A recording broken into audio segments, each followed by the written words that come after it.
আমাদের Indian secular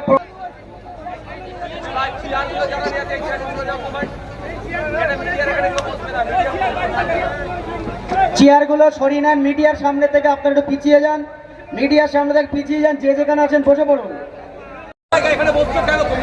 আমাদের সবার প্রিয় দীপক মজুমদার মহাশয়, তাকে বক্তব্য রাখার জন্য আমি অনুরোধ করছি। আপনাদের কাছে অনুরোধ, আপনারা প্লিজ বসে পড়ুন। যেভাবে সহযোগিতা করছিলেন আমাদেরকে সেইভাবে আবারও মঞ্চে উপস্থিত বাংলার আইএসএফ সভাপতি নওশাদ সিদ্দিক সাহেব, মঞ্চে যারা আছেন সকলকে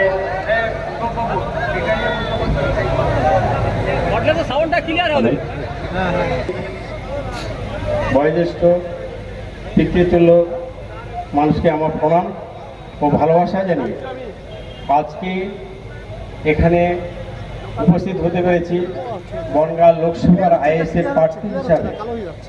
আপনাদের কাছে বলা আমাদের কিছুই নেই, আমরা আপনাদের দেওয়ার মতো কিছু পরিস্থিতিও করতে পারিনি। তবুও আমার এখানে প্রার্থী হিসাবে দুটো কথা বলতে হয়।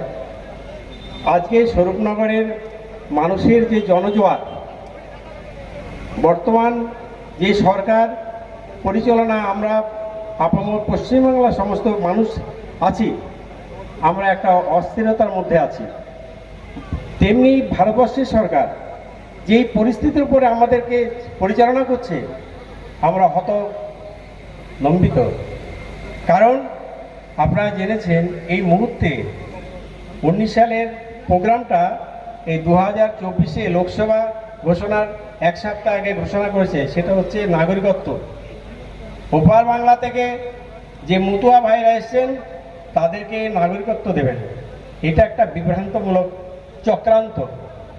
অর্থাৎ এই বনগাঁ লোকসভায় মতুয়াদের যে একটা অধিকাংশ সংখ্যাগরিষ্ঠতা, সেটাকে মাথায় রেখে চালাক কেন্দ্রীয় সরকার, নরেন্দ্র মোদী সরকার সেটা ঘোষণা করেছে।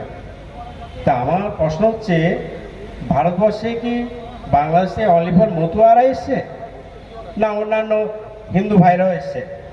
আপনাদের কাছে প্রশ্ন রাখলাম, আপনারা সেই উত্তরটা তাদের কাছ থেকে নেবেন। আমার মনে হয় এটা একটা সুরসুরি মুসলমান, হিন্দু, খ্রিস্টান, জৈন যে মানুষগুলো আছে তাদের উপরে একটা চক্রান্ত। এই চক্রান্তের জবাব আমাদের এই লোকসভায় নির্বাচনের মাধ্যমে আপনাদেরকে দিতে হবে আইএসএফকে।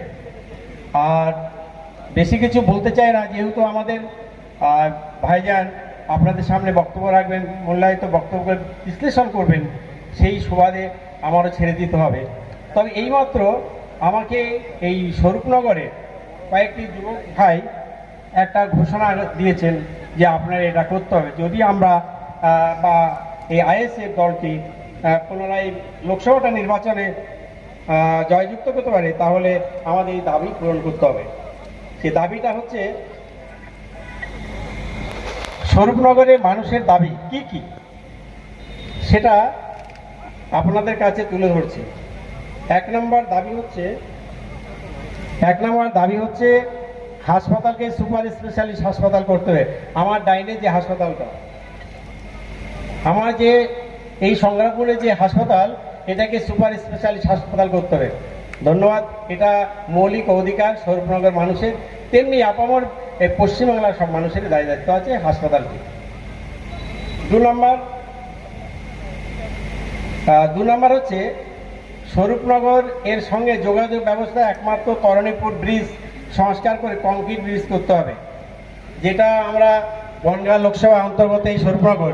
তাহলে স্বরূপনগরের সাথে যদি বনগাঁর যোগাযোগ ব্যবস্থা না থাকে, তাহলে স্বরূপনগরকে বনগাঁ লোকসভা দেওয়ার মানে রাখে কোনো মানে হয় না। তাহলে এটা নতুন একটা বিরাট দাবি, আপনাদের এই বুদ্ধিটা খুলেছে এতদিন পর, এটা একটা ভালো দিক, আমি এটাকে নিশ্চয়ই মান্যতা দিচ্ছি। 3 নম্বর হচ্ছে কি, আপনার একমাত্র তরণীপুর ব্রিজ, তারপরে গেল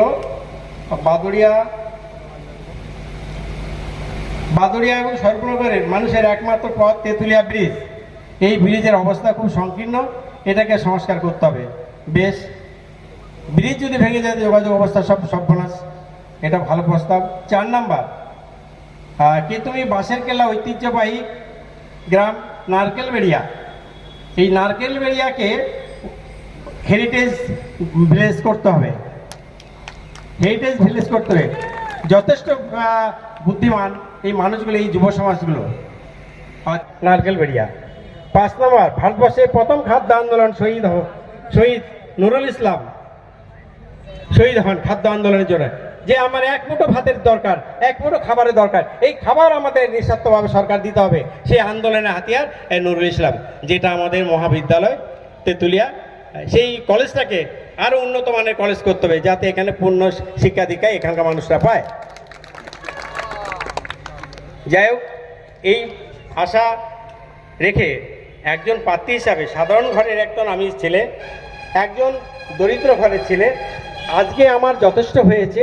আমি একজন বিজনেসম্যান, চাও বলে দিচ্ছি, মেডিসিনের বিজনেসম্যান। সেই হিসাবে আজকে এই ভাইজানের জন্য তাদের সহযোগিতা আমি লোকসভায় প্রার্থী হতে পেরেছি। এই জন্য আমি ব্যক্তিগত এই আইএসএফের কাছে কৃতজ্ঞ। টাটা, যেটা গরুর বাজার, গরুর হাট ছিল একসময়, সেই মেদিয়া হাটে আমার বাড়ি, আমার বাজারের উপরে বাড়ি। আপনারা যদি কোনো সমস্যা হয় আপনারা নিশ্চয়ই আমার সাথে যোগাযোগ করবেন। সকলকে আমার আন্তরিক ভালোবাসা, প্রীতি, শুভেচ্ছা জানিয়ে আজকের বক্তব্য আমি এখানে শেষ করছি। নমস্কার। ইনকলাব জিন্দাবাদ।